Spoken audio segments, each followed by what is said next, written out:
Under the dense German anti-aircraft guns, this American pilot was naked. He calmly lay down in the bomber. The shells kept exploding beside him, but he did not have any reaction. Even when his superiors gave him medals, he did not want to put on the flight uniform, and the general could only hang the medals on his hat. And the reason why Joseph chose not to resist was to rebel against the U.S. Army's Rule 22. At the end of World War II, the U.S. Army, in order to delay the retirement of pilots, set a military rule that only a crazy person could apply for a discharge. But that application had to be made by the person himself.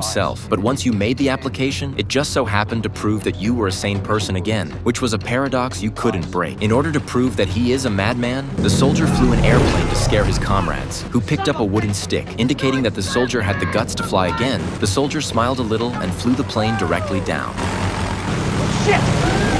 As a result, the plane suddenly went out of control and killed his comrade. The soldier blamed himself so much that he finally chose to kill himself by crashing the plane into a mountain.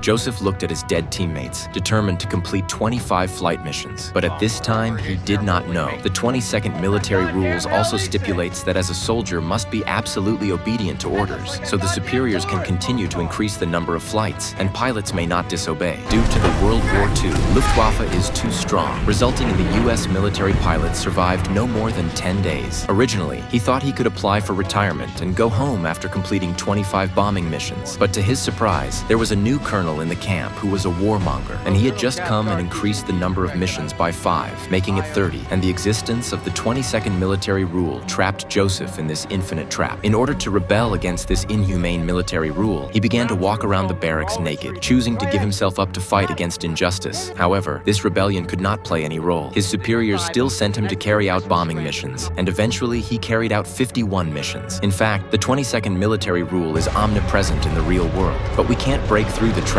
It's just like when you're locked up in a mental hospital. How do you prove that you're not psychotic? How do you prove you're not mentally ill?